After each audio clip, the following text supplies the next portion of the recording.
Hi friends, welcome to my channel.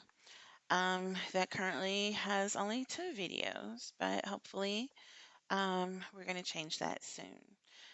If you don't follow me, my name is Laura, and I am also known as Divine Miss L 70, and I'm going to talk to you today about intensive outpatient therapy program that I'm currently in, also referred to as IOP. For those of you who don't follow me, I live with anxiety, depression, and borderline personality disorder. And 2020 was not kind to any of us, to me, to my depression, my anxiety, or my borderline personality disorder. And it has all kind of come to a head. And so July 1st was the beginning of my 6 week medical leave of absence from work due to my anxiety and my major depressive disorder. My psychiatrist determined that the best course of action for me right now was to take some time off work and to do IOP, or intensive outpatient programming. And what IOP is, it stands for intensive outpatient program, and it's basically just really intensive therapy. So in my case, I do therapy with my IOP group 3 times a week, Monday, Wednesday, and Friday, for 3 hours each day, plus an additional half an hour with a therapist from the program, plus an additional hour with my regularly scheduled therapist who I see every Thursday. So basically, I have therapy Monday, Wednesday, Thursday, and Friday of every week for the next 6 weeks. It adds up to about 10 and a half hours of therapy per week. And that's just because my anxiety and my depression had gotten so bad that even getting an email at work was enough to trigger a panic attack and pretty much render me ineffective for the rest of the day. So I'm taking the time now to, number one, rest, number two, do my IOP, and hopefully come out of it ready to go back to work, focused, rested, all that jazz. Um, so I started my program last Wednesday. I'm not sure what that date is. I guess it was 8 days ago, so it would have been the 5th or something like that. Maybe the 7th, I'm thinking. It was actually my first day. Like I said, it's a group therapy session, so there are 4 other women in my group.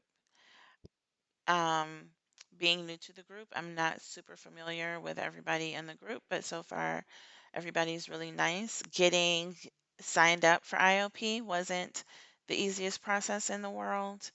Um, I, number one, had to find a couple of providers. Fortunately, my psychiatrist was able to provide me with some names and phone numbers of IOP providers who would be located here in Chicago, where I am. Then it kind of took calling around, checking websites, that kind of thing. And then there are assessments that you have to do beforehand so they can determine what type of program works best for you. My first assessment was about an hour and a half with Pathlight, and I ended up going with Pathlight simply because they were a little more helpful than the other option.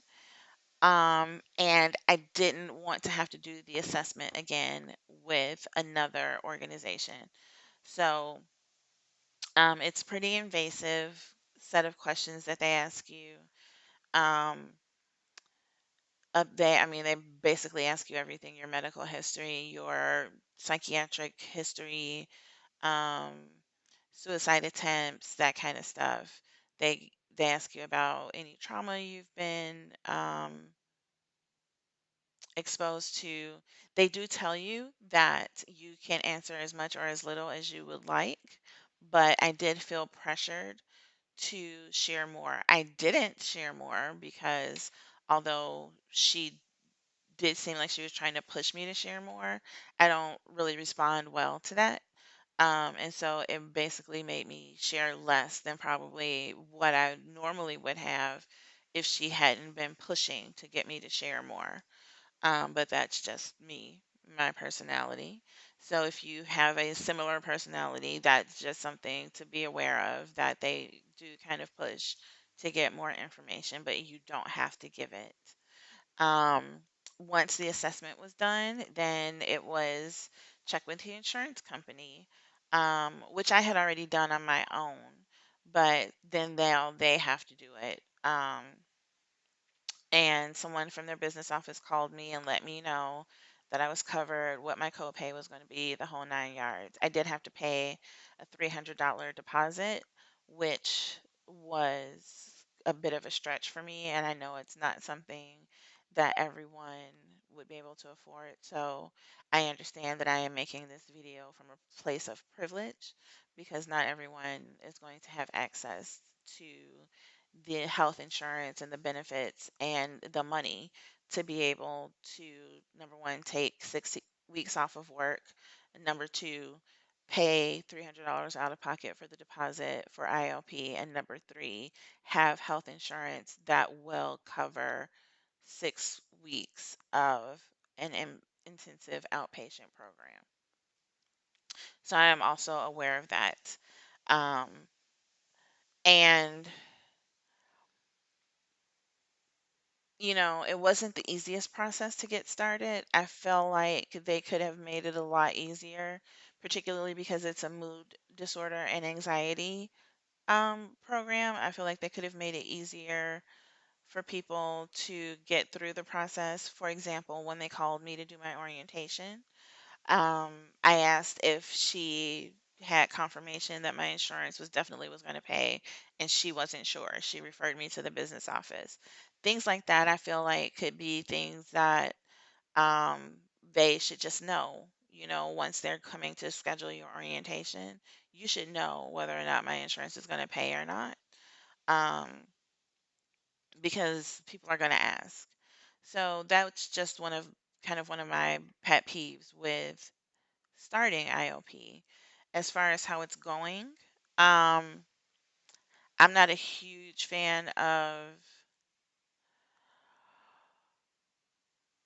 group therapy, and so I'm already kind of have something working against me.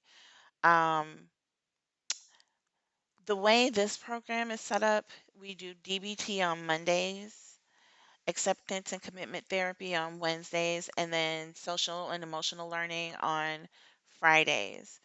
And to me, it just seems like a bunch of different therapy modalities that have been had things taken from them and put into this context, and it doesn't make any sense to me. Um, I'm actually tr- considering whether I'm even going to stay in the program at this point because it just doesn't seem logical to me to take different pieces of two different therapy modalities and kind of put them together in these group sessions and kind of work off worksheets and reading, doing reading aloud and reading the paragraphs and things like that. I don't really feel like I'm getting anything out of it at this point, but I did just start last week, so maybe it will get better and um, things I will get more out of it, but I guess that's just kind of a wait and see. But I am going to talk to my regular therapist to see what she thinks and if she thinks it's worth continuing or if I should um, withdraw. But that's kind of where I am right now. In addition to my mental health conditions, I live with fibromyalgia, chronic fatigue syndrome, hidradenitis suppurativa, irritable bowel syndrome, and arthritis. And I'm sure I'm forgetting something. I feel like I'm forgetting something. Um, migraines. I know I was forgetting something. So in addition to everything that's going on, I'm also trying a new anxiety medication, and I just started injections for migraines. So there's a lot going on right now. I'm hoping to make this into a series of videos where I share some tips and tricks and things that I've learned in IOP and in my 20 plus years of being in therapy for those people who don't have the resources to be in IOP or take time off from work. Hopefully, I'll be able to share some things here that will help those of you who are out there and feel like you might be alone in your struggle. You definitely are not. The other reason I'm making this video is I'd like to have an objective way to be able to see what kind of progress I'm making in IOP and with everything else that's going on. And I feel like a video is the best way to do that. And also to help to have my community help hold me accountable for sorry, I just started getting a really bad headache. Holding me accountable for making sure that I'm actually working the tips and tools that I learn and um,